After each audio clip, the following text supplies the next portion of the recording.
تو اب جیسے ہی حضرت آدم علیہ السلام کو اللہ نے یہ بات کہی، حضرت آدم علیہ السلام آرگیومنٹ نہیں کر رہے کہ اللہ میں بھول گیا تھا، مجھے شیطان نے قسم کھائی تھی تیری، اس نے مجھے یہ کہا تھا، میرے ذہن میں نہیں رہا تھا، یہ آرگیومنٹ نہیں کر رہے۔ اللہ نے کہا کہ کیا میں نے نہیں کہا تھا تم سے کہ شیطان تمہارا کھلا دشمن ہے؟ اب حضرت آدم آرگیو نہیں کر رہے بلکہ کیا کہہ رہے ہیں؟ قالا ربنا ظلمنا انفسنا وان لم تغفر لنا وترحمنا لنکونن من الخاسرین۔ اللہ کی بارگاہ میں آرگیو نہیں کر رہا، کوئی کر بھی نہیں سکتا۔ قیامت کے دن کوئی اللہ کی بارگاہ میں یہ بول بھی نہیں سکتا کہ میں نے یہ جرم کیا تو اللہ یہ ریزن تھا، وہ ریزن تھا، میری مجبوری وہ تھی، میری یہ معاملہ تھا۔ اگر دنیا کے اندر کبھی بھی انسان سے خطا ہو جائے، غلطی ہو جائے، تو آدم علیہ السلام کا یہ قصہ ہمیں کیا سکھاتا ہے؟ فوراً اپنی غلطی کو ایڈمٹ کر، اپنے جرم کا اعتراف کر، اور فوراً اللہ کی بارگاہ کے اندر you have to make a repentance, you have to make a توبہ، اللہ کی بارگاہ میں توبہ کر، کیونکہ اللہ جو ہے اپنے توبہ کرنے والوں کو بہت پسند کرتا ہے۔ اللہ کہتا ہے ان اللہ یحب التوابین، اللہ تعالیٰ بہت توبہ کرنے والوں کو پسند کرتا ہے۔ تو توبہ کیجیے، آرگیو نہ کیجیے، اللہ کی بارگاہ میں جھک جائیے، توبہ، اللہ مجھ سے غلطی، میں معافی چاہتا ہوں، تیری بارگاہ میں توبہ کرتا ہوں، استغفر اللہ ربی من کل ذنب واتوب، الہی میری توبہ، میرے گناہوں کو معاف فرما۔ واحلل عقدۃ من لسانی یفقهوا قولی، اللهم صل علی سیدنا و مولانا محمد معدن الجود والکرم وآلہ وصحبہ وبارک وسلم۔ وَيَا آدَمُ اسْكُنْ أَنْتَ وَزَوْجُكَ الْجَنَّةَ فَكُلَا مِنْ حَيْثُ شِئْتُمَا وَلَا تَقْرَبَا هَذِهِ الشَّجَرَةَ فَتَكُونَا مِنَ الظَّالِمِينَ۔ صدق اللہ مولانا العظیم۔ سورہ اعراف کی آیت نمبر 19 ہے، اور قصہ حضرت آدم علیہ السلام کو ان آیات بینات میں اللہ رب العزت میں ترتیب وار دوسری مرتبہ بیان فرمایا۔ پہلی مرتبہ اس کا بیان پہلے سپارے کے چوتھے رکوع میں آیا تھا، اور اب کچھ الگ تفصیل کے ساتھ اس کا بیان سورہ اعراف کے اس دوسرے رکوع میں آیا ہے۔ اللہ کہتا ہے وَيَا آدم، اور اے آدم، اسکن رہو، انتا تم، وزوجک الجنہ، اور تمہاری زوجہ جنت میں۔ اور آپ کی زوجہ کون ہے؟ حضرت اماں حوا رضی اللہ عنہا۔ اللہ کہتا ہے دونوں جنت میں رہو، فَكُلَا مِنْ حَيْثُ شِئْتُمَا، اور تم دونوں اس جنت کی نعمتوں کو جو چاہو کھاؤ، وَلَا تَقْرَبَا هَذِهِ الشَّجَرَةَ، اور نہ جانا قریب اس درخت کے، دونوں کے دونوں، وَلَا تَقْرَبَا، اور دونوں کے دونوں نہ جانا اس درخت کے قریب، فَتَكُونَ مِنَ الظَّالِمِينَ، اگر تم اس درخت کے قریب گئے تو ہو جاؤ گے ظلم کرنے والوں میں سے۔ فوسوس لہم الشیطان، تو وسوسہ ڈالا ان دونوں کے لیے شیطان نے۔ اب کس طرح ڈالا ہے اس کی تفسیر قرآن کریم میں نہیں ملتی ہے کہ وہ ان کے پاس آیا، آ کر مکالمہ کیا ہے، یا پھر اس نے ان کے دل میں کوئی بات ڈالی۔ جس طرح شیطان ابھی ہمیں نظر نہیں آتا، لیکن دل میں ایک وسوسہ ڈال دیتا ہے، کیونکہ پھر اس پر بھی علماء نے لکھا ہے کیونکہ جب اس نے سجدہ کرنے سے انکار کیا تو وہ تو جنت سے نکال دیا گیا، تو پھر جنت میں آ کر دوبارہ وسوسہ ڈالا کیسے؟ تو اس پر کچھ کہتے ہیں کہ وہ جنت کے دروازے پر کھڑا ہوا، وہاں سے اس نے پکارا، پھر کہا کہ جنت میں کسی اور روپ سے داخل ہوا، اور ایک روایت یہ کہ اس نے دل کے اندر وسوسہ ڈالا۔ فوسوس لہم الشیطان، وسوسہ ڈالا ان دونوں کے لیے شیطان نے۔ کیوں ڈالا؟ لیبدیا لہما ما ووری عنہما من سوآتہما، تاکہ ظاہر کر دے ان دونوں کے لیے اس چیز کو جو وہ چھپاتے ہیں ایک دوسرے سے، من او سوآتہما، اپنی شرمگاہوں میں سے، یعنی کہ ان کے کپڑے اتروا دے۔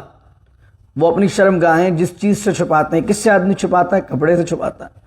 تو جو بھی اس وقت ستر ڈھانپنے کا چیز تھی، تو شیطان نے کہا کہ یہ عمل وہ کر لیں گے تو ان کے سارے کپڑے ظاہر ہو جائیں گے۔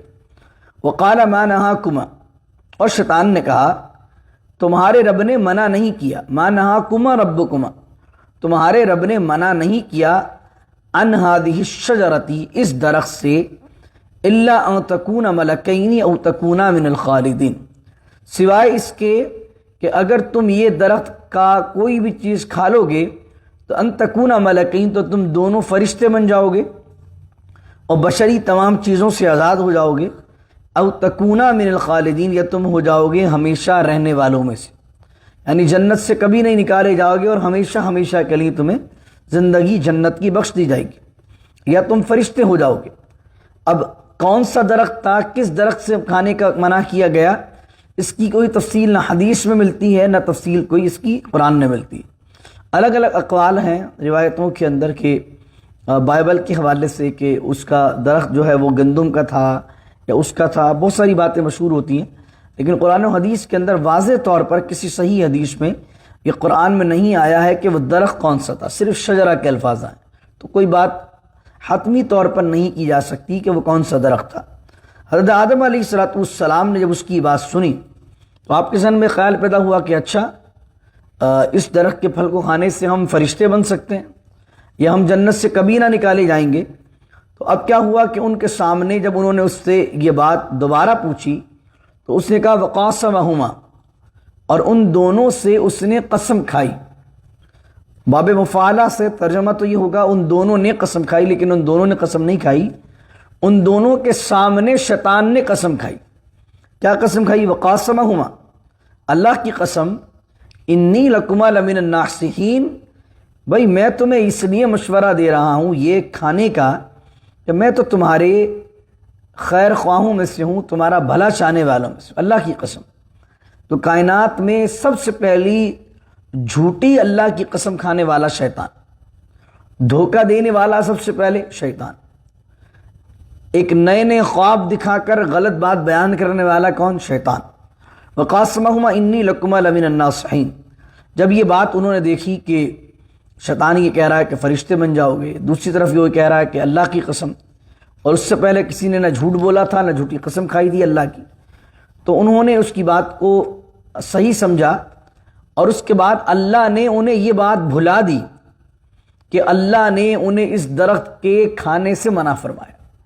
ایسا نہیں تھا کہ انہیں اللہ کا فرمان بھی یاد تھا اور شیطان کی بات بھی ان کو سمجھ میں آ رہی تھی، تو انہوں نے اللہ کی بات پر شیطان کی بات کو فوقیت دی، یہ تو ایک بہت بڑا جرم ہو جائے گا۔ قرآن کریم نے واضح طور پر 15ویں سپارے کے سیکنڈ لاسٹ رکوع میں بیان کیا، وَلَقَدْ عَهِدْنَا إِلَىٰ آدم، اور ہم نے آدم سے وعدہ لیا، من قبل، اس سے پہلے، فنسیا، جو انہوں نے بھلا دیا، جو ان سے بھلا دیا گیا، وَلَمْ نَجِدْ لَهُ عَزْمًا، اور جو کام انہوں نے درخت کو کھانے سے کیا ہے، وَلَمْ نَجِدْ لَهُ عَزْمًا، وہ ارادتاً نہیں کیا، عزماً نہیں کیا، ہم نے نہیں پایا اس کام کے لیے ان کا ارادہ۔ تو اس سے مراد کیا ہے کہ حضرت آدم علیہ السلام کو اور اما حوا رضی اللہ تعالی عنہا کو اللہ نے وہ اپنا حکم بھلا دیا۔ کیوں بھلا دیا؟ کیونکہ آدم علیہ السلام کو اللہ نے جنت میں رکھنے کے لیے پیدا نہیں فرمایا، بلکہ پہلے پارے میں آپ پڑھ چکے ہیں کہ اللہ نے فرشتوں سے کہا میں اپنا زمین میں خلیفہ بنانے والا ہوں، تو اس وجہ سے اللہ تعالیٰ نے حضرت آدم علیہ السلام کو زمین پر بھیجنے کے لیے ایک سبب بنا دیا۔ کچھ لوگ شاعری میں مبالغہ کرتے ہیں حضرت آدم علیہ السلام کے بارے میں، الٹے سیدھے جملے کہتے ہیں نہ وہ ہمارے بابا جنت کا پھل کھاتے اور نہ ہم جنت سے نکالے جاتے، آج بھی جنت میں رہتے، اور معاذ اللہ ایک نبی کے بارے میں کہتے ہیں کہ وہ غلطی انہوں نے کی ہے اور سزا ہم سب انسان پا رہے ہیں، الیاذ باللہ تعالی۔ ارے جناب، اللہ نے جناب آدم کو پیدا کیا ہی زمین پر اپنا خلیفہ بنانے کے لیے تھا۔ کیا کہا تھا اللہ نے؟ وَإِذْ قَالَ رَبُّكَ لِلْمَلَائِكَةِ إِنِّي جَاعِلٌ فِي الْأَرْضِ خلیفہ، اور جب اللہ نے ملائکہ سے کہا کہ میں بنانے والا ہوں زمین میں اپنا خلیفہ، تو اللہ نے جناب آدم کو زمین میں بھیجنا تھا انسانوں کی ہدایت کے لیے، اور اللہ نے انسان کو شیطان کے شر کو دکھانے کے لیے اس پورے واقعے کو ترتیب دیا۔ اور حضرت آدم علیہ السلام نے جو کام کیا وہ آپ کا نسیان تھا۔ ایک ہوتا ہے ارادتاً جان بوجھ کر کوئی کام کرنا، ایک ہوتا ہے بھول سے کوئی کام کرنا، اور یہ بھول کیا ہے؟ یہ بھول بھی رب کی طرف سے ہے۔ اللہ اکبر۔ تو حضرت آدم علیہ السلام کے بارے میں یہ کہنا کہ انہوں نے جرم کیا، یہ کہنا کہ انہوں نے غلطی کی، یہ کہنا کہ انہوں نے گناہ کیا، ایسے سارے جملے بے ادبی کے جملے ہیں۔ اللہ کے نبی کے لیے اس طرح کے جملے استعمال نہیں کر سکتے۔ ہم یہ کہتے ہیں ان سے بھول ہوئی یا ان سے خطأ اجتہادی ہوئی، اللہ نے وہ معاملہ ہی بھلا دیا انہیں، اور اس میں اللہ کی بڑی حکمتیں پوشیدہ ہیں۔ فَضَلَّاهُمَا بِغُرُورٍ، اور انہیں کھینچ لیا اپنی طرف شیطان نے، بغرور، دھوکے کے ساتھ، فلما ذاق الشجرۃ، بہرحال جب ان دونوں نے چکھا، ذاقا چکھا، شجرۃ اس درخت کو، بدت لہما سوآتہما تو کھل گئیں ان کے لیے ان کی شرمگاہیں۔ جو جنتی لباس انہوں نے زیب تن کیا ہوا تھا وہ سارے کا سارا اما حوا اور حضرت آدم علیہ السلام پر سے اتر گیا۔ وطفقا یخصفان علیہما، تو وہ شروع ہو گئے دونوں کے دونوں، یخصفان چھپانے چپکانے، علیہما اپنے اوپر، من ورق الجنہ جنت کے ورق یعنی کہ اس باغات کے پتوں سے وہ اپنے جسم کو ڈھانکنے لگے۔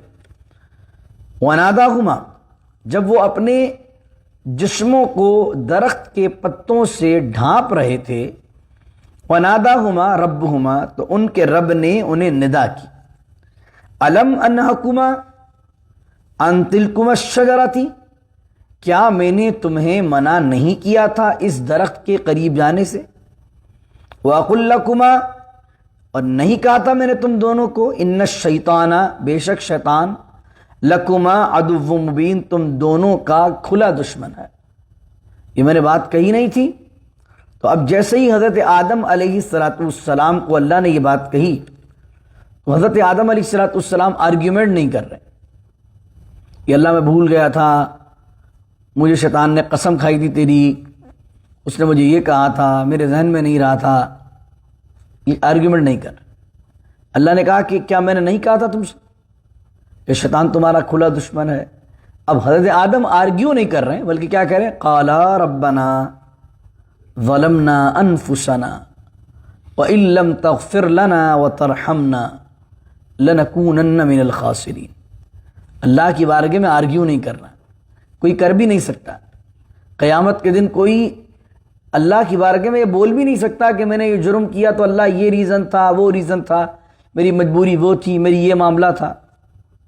تو اگر دنیا کے اندر کبھی بھی انسان سے خطا ہو جائے، غلطی ہو جائے، تو آدم علیہ السلام کا یہ قصہ ہمیں کیا سکھاتا ہے؟ فوراً اپنی غلطی کو ایڈمٹ کر لیں، اپنے جرم کا اعتراف کر لیں، اور فوراً اللہ کی بارگاہ کے اندر you have to make a repentance, you have to make a توبہ، اللہ کی بارگاہ میں توبہ کر لیں، کیونکہ اللہ جو ہے اپنے توبہ کرنے والوں کو بہت پسند کرتا ہے۔ اللہ کہتا ہے ان اللہ یحب التوابین، اللہ تعالیٰ بہت توبہ کرنے والوں کو پسند کرتا ہے۔ تو توبہ کیجیے، آرگیو نہ کیجیے، اللہ کی بارگاہ میں جھک جائیے، توبہ، اللہ مجھ سے غلطی ہوئی، میں معافی چاہتا ہوں، تیری بارگاہ میں توبہ کرتا ہوں، استغفر اللہ ربی من کل ذنب واتوب، الہی میری توبہ، میرے گناہوں کو معاف فرما۔ اور یہ دعا یاد کر لیجیے، یہ بھی قرآنی دعا ہے حضرت آدم کی، ربنا ظلمنا، ان دونوں نے کہا ربنا ظلمنا، اے ہمارے رب، ظلمنا انفسنا، ہم نے اپنی جانوں پر ظلم کیا، وَإِن لَّمْ تَغْفِرْ لَنَا، اور اگر تو نے ہماری مغفرت نہیں کی، وَإِن لَّمْ تَغْفِرْ لَنَا، اور اگر تو ہمیں نہیں بخشے، وَتَرْحَمْنَا، اور اگر تو ہم پر رحم نہیں کرے، لَنَكُونَنَّ مِنَ الْخَاسِرِينَ، تو ضرور ہم نقصان اٹھانے والوں میں سے ہو جائیں گے۔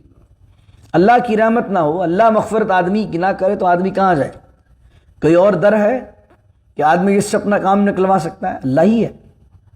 اگر اس کی رحمت سے آدمی دور ہو جائے، اس کی مغفرت سے دور ہو جائے، تو کائنات کی کوئی شے انسان کو کامیاب نہیں کر سکتی۔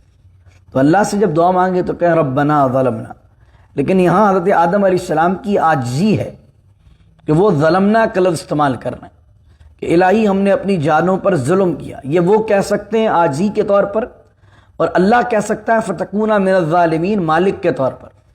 انسانوں کو یا امتی کو اختیار نہیں ہے کہ اس آیت کو ریفرنس بنا کر وہ کہے حضرت آدم ظالم تھے، حضرت آدم نے ظلم کیا۔ یہ ان کی عاجزی ہے، ربنا ظلمنا انفسنا وان لم تغفر لنا، یہ نبیوں کی انداز ہیں دعا کے، اللہ کی بارگاہ میں گر گڑانا، گر گڑانے کے الفاظ ہونے چاہیے۔ حضرت یونس نے کیا دعا کی تھی؟ لا الہ الا انت سبحانک انی کنت من الظالمین، کہ لا الہ الا انت، نہیں ہے کوئی معبود الا انت، سوائے تیرے، سبحانک، اور تو ہر عیب سے پاک ہے، انی کنت من الظالمین، اور بے شک میں ظلم کرنے والوں میں سے ہوں۔ یہ جناب یونس کی دعا۔ تو انبیاء بطور عاجزی لفظ استعمال کرتے ہیں، یہ انبیاء کا اور اللہ کا معاملہ ہے۔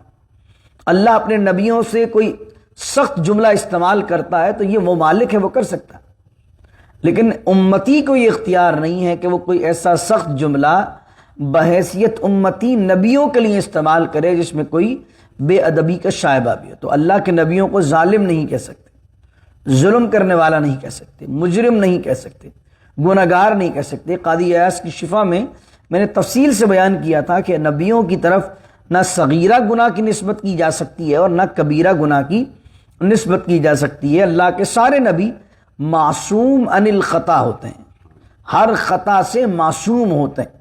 تو یہ دعا یاد کر لیجئے، ربنا ظلمنا انفسنا وان لم تغفر لنا وترحمنا لنکونن من الخاسرین۔ اب یہ دعا کہاں کر رہے ہیں وہ؟ یہ زیادہ تر راجح قول یہ ہے کہ یہ دعا انہوں نے کی ہے زمین پر آنے کے بعد۔ تو اللہ نے کہا قال اهبطوا بعضکم لبعض عدو۔ اللہ نے جب یہ بات سنی، اور پہلے پارے میں کیا پڑھ کے آئے تھے ہم؟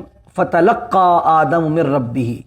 یہ دعا بھی خود سے ذہن میں نہیں آئی ہے، فتلقى ہم نے سکھا دیے آدم کو کچھ کلمات، فتاب علیہ جس کے ذریعے سے انہوں نے توبہ کی۔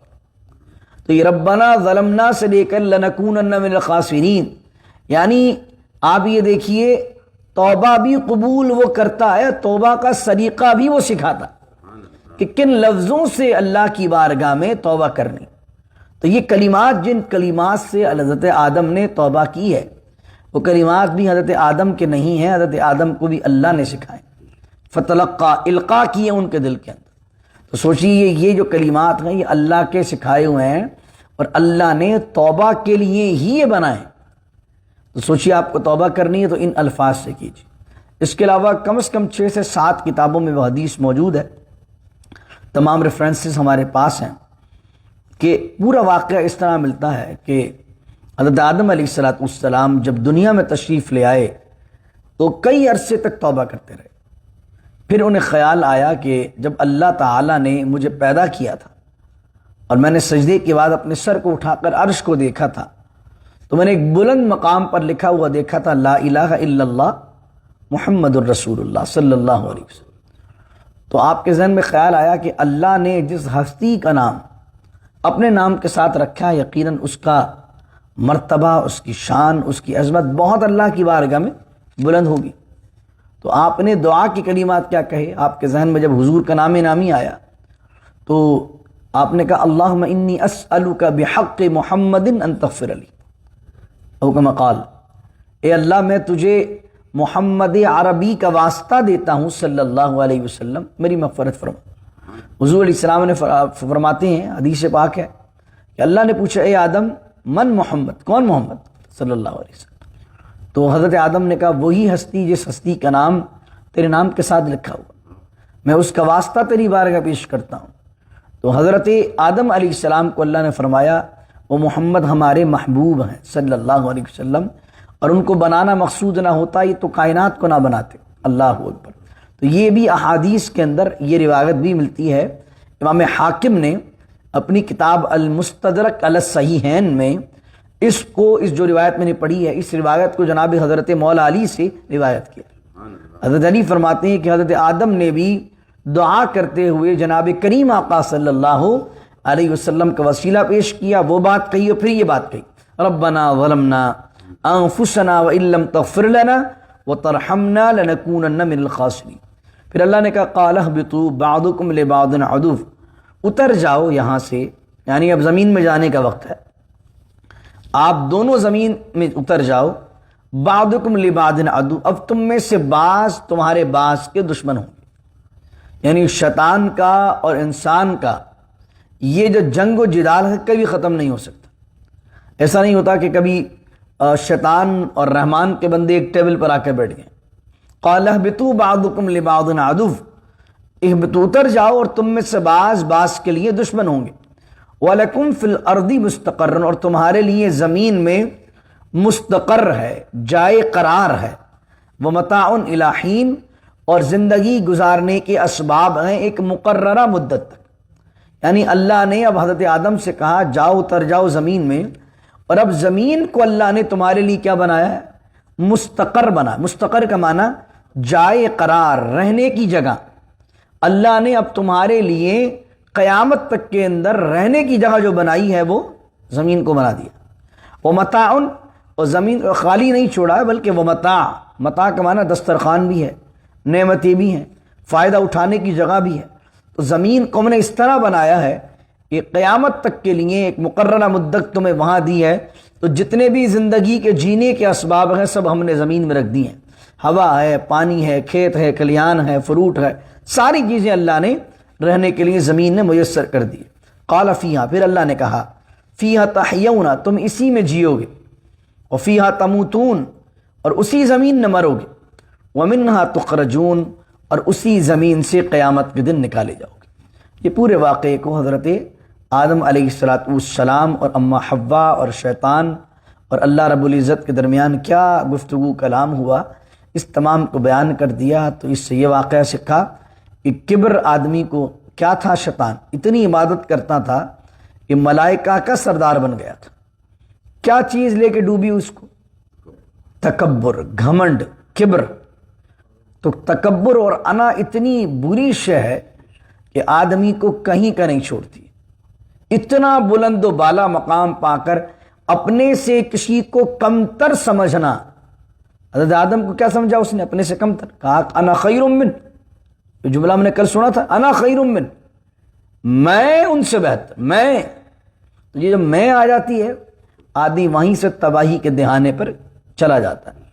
وہ بڑا خوبصورت شعر ہے، جو اعلیٰ ظرف ہوتے ہیں ہمیشہ جھک کے ملتے ہیں، کہ صراحی سرنگوں ہو کر بھرا کرتی ہے پیمان. آپ دیکھیں پھلدار درخت ہمیشہ جھکا ہوا ہوگا. صراحی جس سے مٹکے ٹائپ کی جو ہوتی تھی ہمارے ہاں، اس سے پانی نکالتے تھے آب خورے یعنی گلاس میں، تو وہ صراحی جھک کر بھی سامنے والے کو بھر دیتی تھی.